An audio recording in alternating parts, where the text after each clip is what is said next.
Antes de começar o vídeo propriamente, vamos abordar um negócio. O Super-Homem é o meu super-herói favorito. Ele e o Batman constantemente competem pra ver qual vai ser o meu favorito do momento, mas o Super-Homem costuma ganhar. E toda vez que eu falo isso pra alguém, a reação costuma ser mais ou menos a mesma. Nossa, mas que escolha chata! Mas que sem graça, ele é capaz de fazer tudo, qual que é o desafio dele? O Super-Homem? Mas pra ele é tudo muito fácil. E para essas respostas eu só digo, vocês estão definitivamente corretos. Se o seu contato com o Super-Homem se resume ao cinema, pelo menos, o Super-Homem é um chatão sem emoções com carisma de um papelão molhado. Eu culpo o Zack Snyder por uma geração inteira de pessoas que cresceu acreditando que o Super-Homem é esse negócio aí.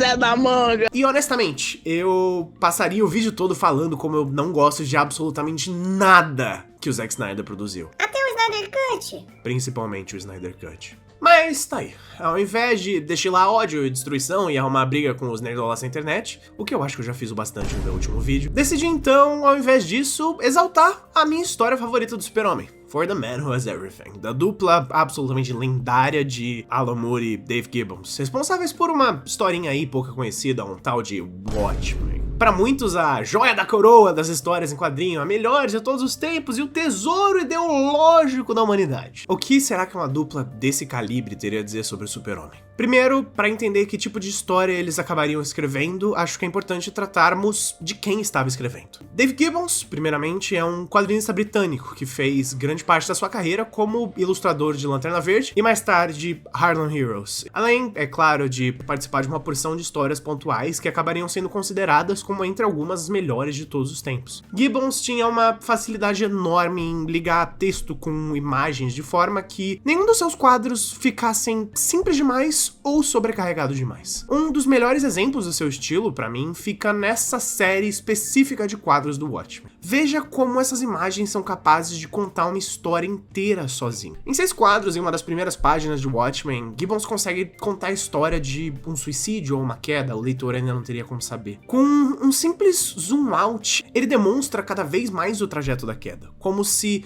nós fizéssemos o caminho inverso do pobre coitado que se tornou a mancha de sangue no chão. Cada vez indo mais próximos ao topo do prédio e descobrindo um pouco mais das pistas presentes de tudo aquilo que aconteceu. Além disso, ele se aproveita dos quadros para demonstrar um pouco do mundo e do tom em que a história vai se passar. O leitor, à primeira vista, vai conseguir enxergar alguém lavando sangue da calçada e ao lado dele algum desses malucos com uma placa de "O fim está próximo". Gibbons usa algum desses quadros para demonstrar o tom da história. A violência extrema de uma cena dessa, uma mancha de sangue brutal no chão e o resto da vida continua acontecendo. Os carros continuam passando, as pessoas nem param pra olhar. O trânsito flui, o mundo segue como se uma cena grotesca dessas não fosse nada além de cotidiano. Em 6 quadros, metade cobertos por texto, o artista é capaz de sintetizar exatamente em que história o leitor está prestes a entrar, com uma simplicidade que faz com que pareça fácil. Além disso, é claro, a outra parte responsável por essa história é um nome até mais reconhecido e é uma personalidade mais reconhecível. No mínimo, excêntrica. Anarquista, auto-intitulado bruxo e uma carinha de Papai Noel do shopping fora de época.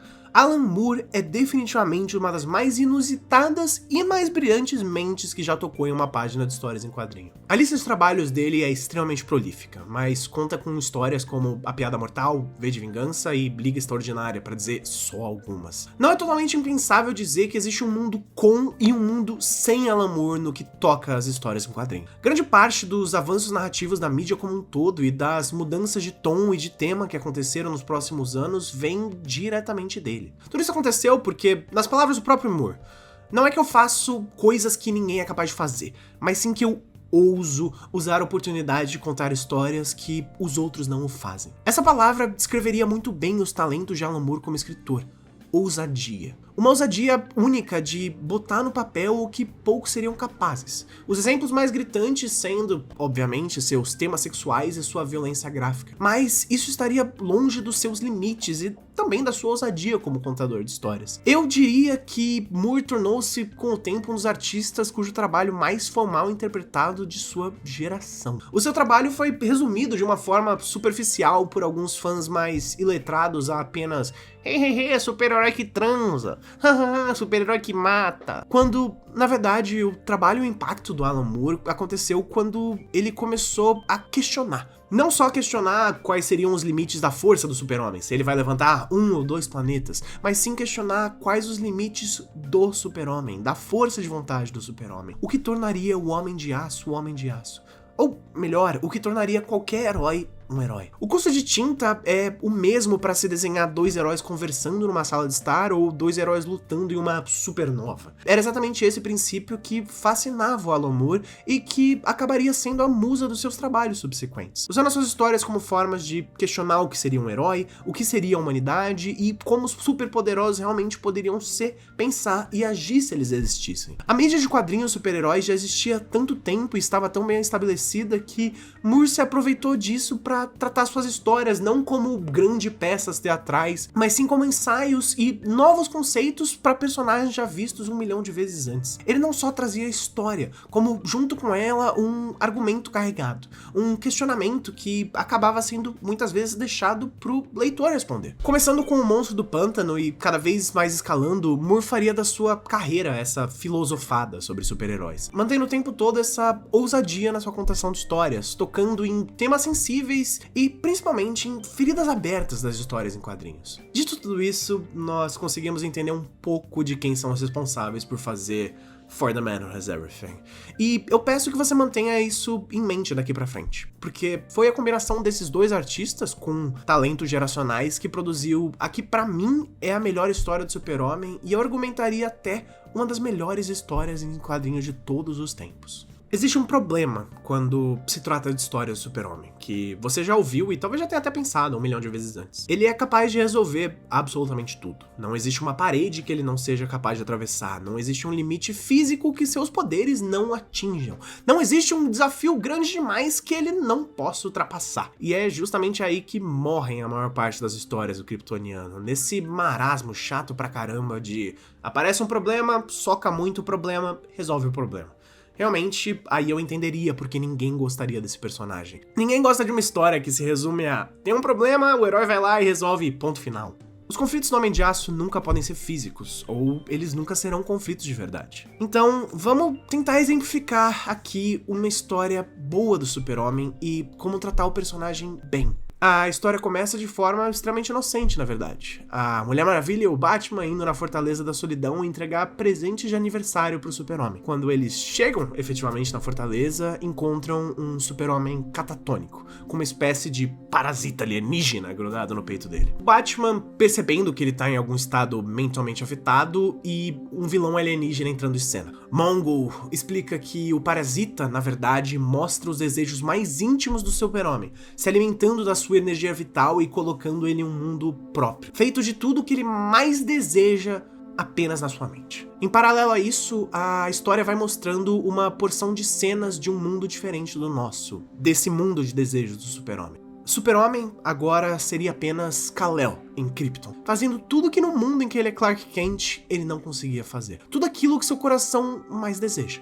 O seu pai ainda é vivo e é presente na sua vida, ele é casado com uma atriz belíssima, tem um filho adolescente que ele ama muito e, mais importante, Krypton e os kryptonianos continuam vivos. Ao invés de seus superpoderes e seu prestígio, o Homem da Manhã, em seus desejos mais profundos, gostaria de ser apenas mais uma pessoa em seu planeta natal. O sonho dele é ter uma vida tão comum como eu e você, formar uma família, arrumar um emprego e viver e morrer sem o peso gigantesco das responsabilidades messiânicas de ser o Super-Homem. Conforme a história vai passando, pequenas coisinhas vão dando errado ou ficando fora do lugar. O mundo perfeito demonstra imperfeições, como se a mente do Super-Homem estivesse, na verdade, lutando contra essa infecção alienígena. A vida política de Krypton vai se tornando complexa, a violência vai atingindo o planeta Pacífico e vai afetando até a família do próprio Super-Homem. Aos poucos, o o seu mundo perfeito vai se alterando e se mostrando não tão perfeito. É de cortar o coração. Você, enquanto leitor, já sabe que aquilo é uma ilusão, mas aos poucos você é obrigado a assistir Kal-El descobrir isso. Você assiste com uma cara daquelas de quem tá vendo alguém apanhar, enquanto ele lentamente vê os seus sonhos pelo que eles são. Sonhos. E a parte mais cruel é a tocante ao seu filho. O garoto não existe.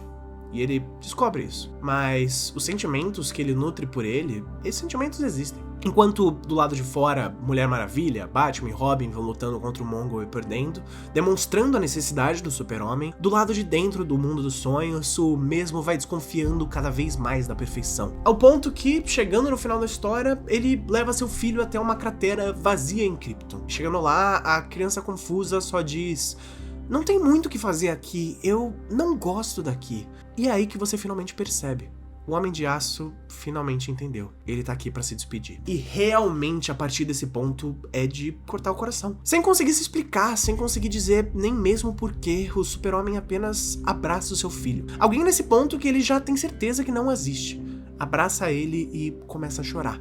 Porque por mais que ele saiba que esse mundo perfeito é seu sonho e ele não deveria estar aqui, que esse mundo não é real, que essa existência inteira não é real, ele ainda chora por eles. Então, ele abraça o garoto, implora pra segurar ele mais uma vez e sacrifica tudo. Sacrifica a vida perfeita que ele teria porque ele sabe que esse não é ele e esse nunca pode ser ele. Ele não pode ser só mais um em um mundo perfeito. Ele tem que ser o herói de um mundo imperfeito. Não importa se ele quer, o que importa é o que ele tem que ser. O dever que ele tem que ter. Ser o super-homem não é um ato de ego e demonstração de valor, não. O argumento aqui é que ser o super-homem é um ato de sacrifício, um peso e uma pressão esmagadora que ninguém além dele conseguiria carregar. Mas é um sacrifício que ele faria todos os dias se fosse necessário, porque ele simplesmente não consegue evitar ser bom. E é aqui que, pra mim, tá a genialidade dessa história e, consequentemente, a síntese de quem é o super-homem. A razão de por que é tão difícil escrever uma história boa dele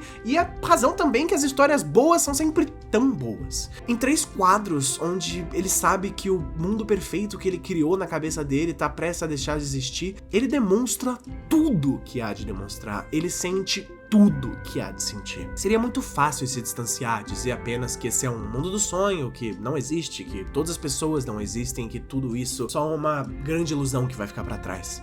Mas não, ele não ousa fazer isso. É exatamente isso, na verdade, que torna o super-homem o super-homem. Não são os seus superpoderes ou a cueca por cima da calça. É o fato que, mesmo em um mundo que ele sabe não ser real, de frente a um filho que ele sabe ser uma ilusão, ele não se distancia do problema. Ele encara o problema no rosto e sente todos os sentimentos que se tem pra sentir. Por mais que ele seja um alienígena capaz de fazer tudo e mais um pouco, que poderia nos ver como formiguinhas ou se ver como um deus, o seu principal poder, na verdade, é uma das características mais humanas que ele tem: a compaixão. Ele simplesmente não consegue evitar. Enquanto o mundo inteiro colapsa em volta dele, ele chora por todas as perdas, mesmo que não fossem reais. Ele entrega seu coração e a sua compaixão mesmo àqueles que não existem, porque ele simplesmente é bom desse jeito. Ele simplesmente não consegue evitar. É justamente por isso que eu gosto tanto dessa história e que eu gosto tanto do super-homem. Eu acho que todos nós poderíamos aprender um pouco mais com ele. O maior superpoder dele nunca foi a super força ou o voo. O maior superpoder dele é essa habilidade de sempre demonstrar sua compaixão. Um alienígena que consegue ser mais bondoso que todos nós, mais amigável que todos nós e, principalmente, mais humano que todos nós. No final, ele sai do mundo perfeito, salva o dia e tudo fica bem e comemora o aniversário dele com os amigos dele e ulala, dá uma beijoca na Mulher Maravilha.